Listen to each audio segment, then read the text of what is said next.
This mission requires a highly trained small unit capable of long-range target interdiction. Bravo in position. We arrive, we hit the target, Lieutenant Ibarra. Take him out.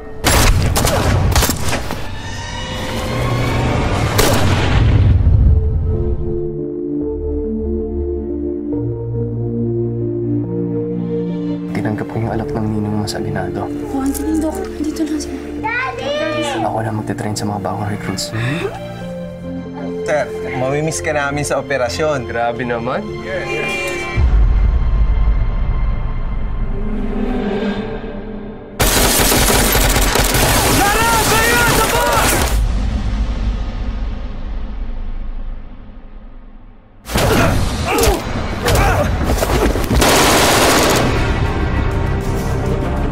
Sir, mahigit 24 hours na.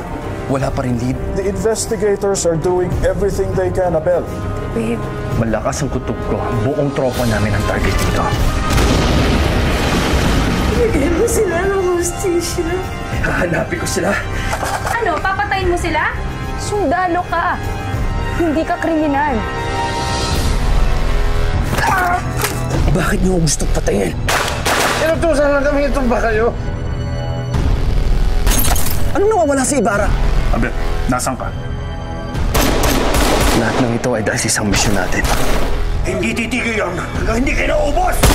Lakas ang kutob ko na gumaganti si Ibarra. Kahit sundalo pa siya, I will arrest him. He is just a wall.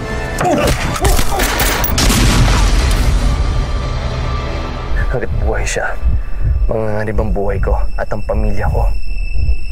Patayin mo ang asawa at anak ng putang inang musang.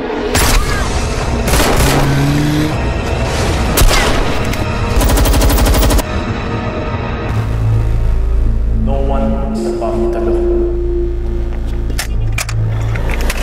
Sabi mo, hindi mo na ako papatayin pagka nagsabi ko. Ang sabi ko, dahan-dahan kitang papatayin pag hindi mo sinabi sa akin. Ha? Puta!